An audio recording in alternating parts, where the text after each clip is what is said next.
try and drive this chair. Full circle moment, innit? The thing that you should know about me is that I am so incredibly indecisive, and I just think that the world is out to get me and that there's always a better way to revise, to do things. And honestly, I'd look about and look how other people are revising and try and implement their techniques, even though I know they won't work for me. So at the end of the day, I have probably tried every single revision technique under the sun, and I now know what works for me, and hopefully this will work for you too.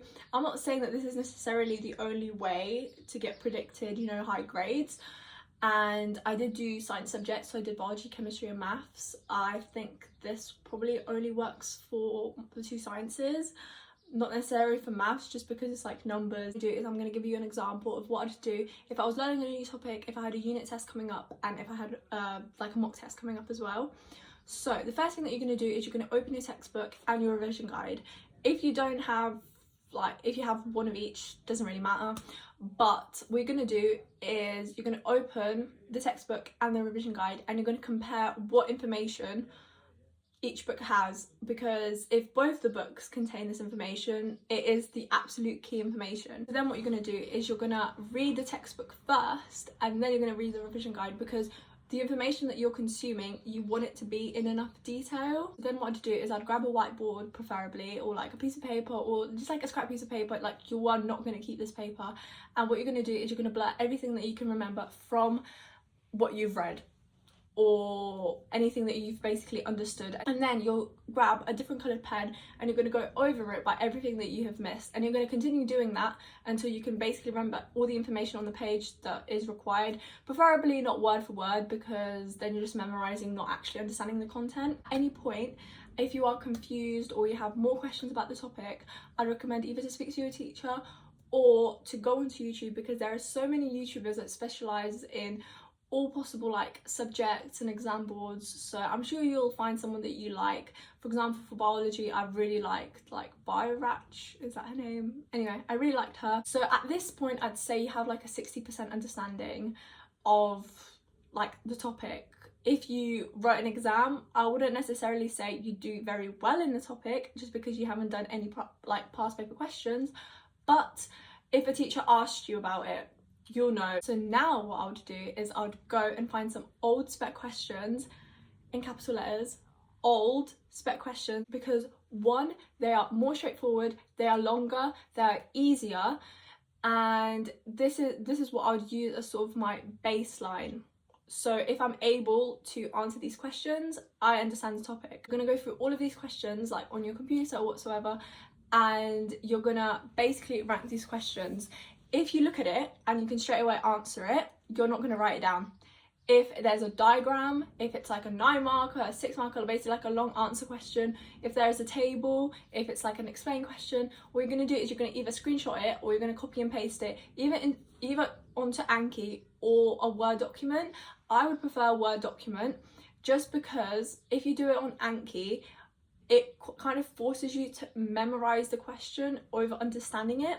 Because if you put it on Word, if you come across a question that's similar, all you have to do is change one of the bullet points or add a bullet point. It will just be easier for you to recognise that a question like that has come up before, and you'll be able to see exactly how much information you need to learn, how much you need to memorise just based on the amount of pages that you have. You'll be able to see, okay, what subtopic is assessed more often, what absolutely has not come up. I feel like in Anki it's more difficult to just do like, you know, Control F and find exactly what you want, but as you're able to, you know, open your textbook afterwards and just fill in any information that's missing, like surrounding it. Basically, in this way, you learn how to formulate your answers based on what the mark scheme is looking for. Because at the end of the day, you might be correct in your answer, but your answer may not be correct in terms of what the mark scheme wants,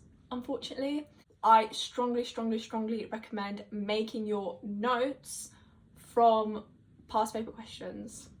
Now, at this point, once you've done that, you're going to go on to the proper new spec exam style questions. And this is where I say, if you have enough time, do this. If you don't have enough time, do what I'll say my second option is, if you do have enough time, what you're going to do is you're going to do exactly the same thing. You're going to screenshot any of the hard questions and put it into the Word document. If you don't have enough time, honestly, just sit there and go through every single question and memorize it instead of writing it down. I personally did this when I was doing my A-levels just because, one, I didn't have enough time.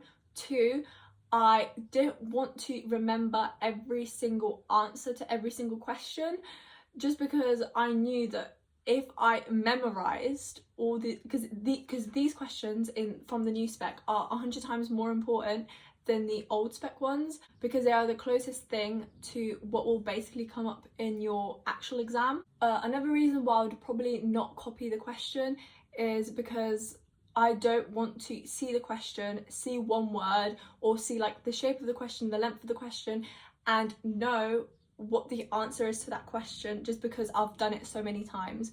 You want it to be something that challenges you, that you see how your mind has improved answering unknown questions, if you get what I mean. Think about it. For your unit test, where do you think a teacher's getting her questions from?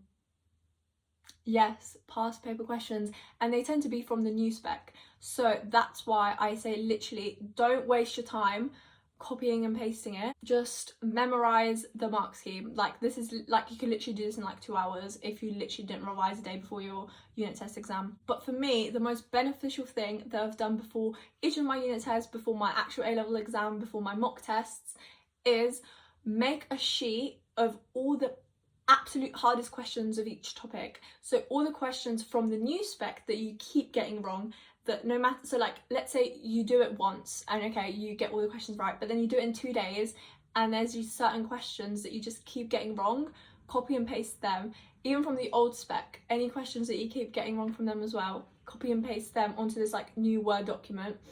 If there's any information that's missing, like from the questions that they've asked, but it's in the textbook, copy onto that. And that is the last thing that you're going to look at before your exam. This was so incredibly useful because when it came to like my A-level exams, when it came to mock tests, I literally had pages upon pages of all the hardest questions.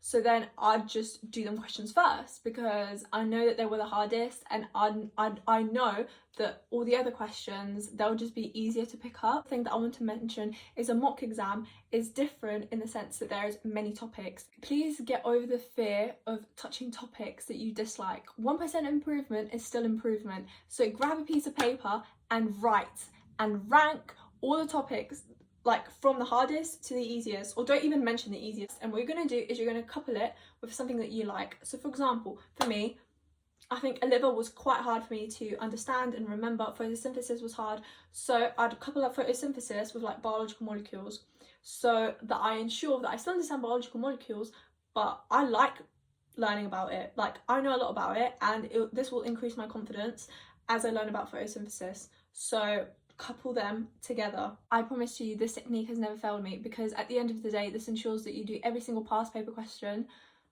that exists, and therefore, like, there's what can they, when it comes to your A-level exam, what can they possibly ask you that you don't know? Now what I'm going to do is I'll just go over more of the sort of surface revision rituals that I guess that I liked and worked for me.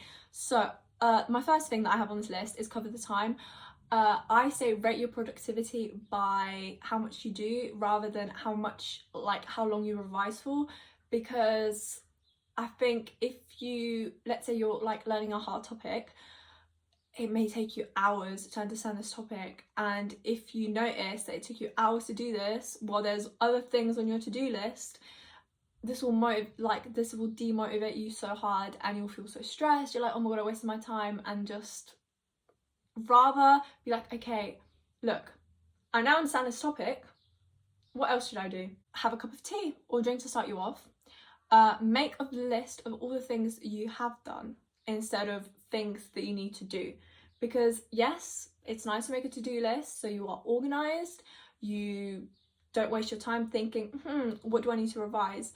But also make a list of everything that you have done, everything that you know, so that you just feel a little bit more confident.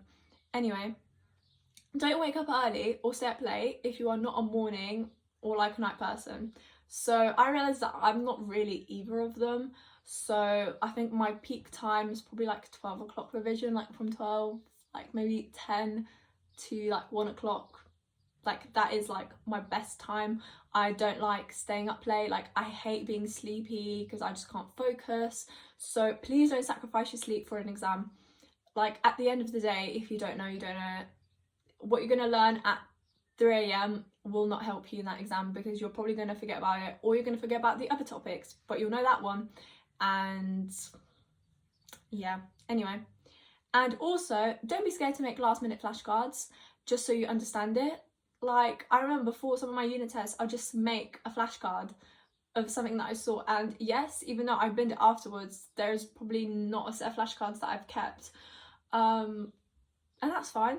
Like, just do what works for you, you know? Just do what works for you. If you feel like cutting corners but it works, it works. So that's that.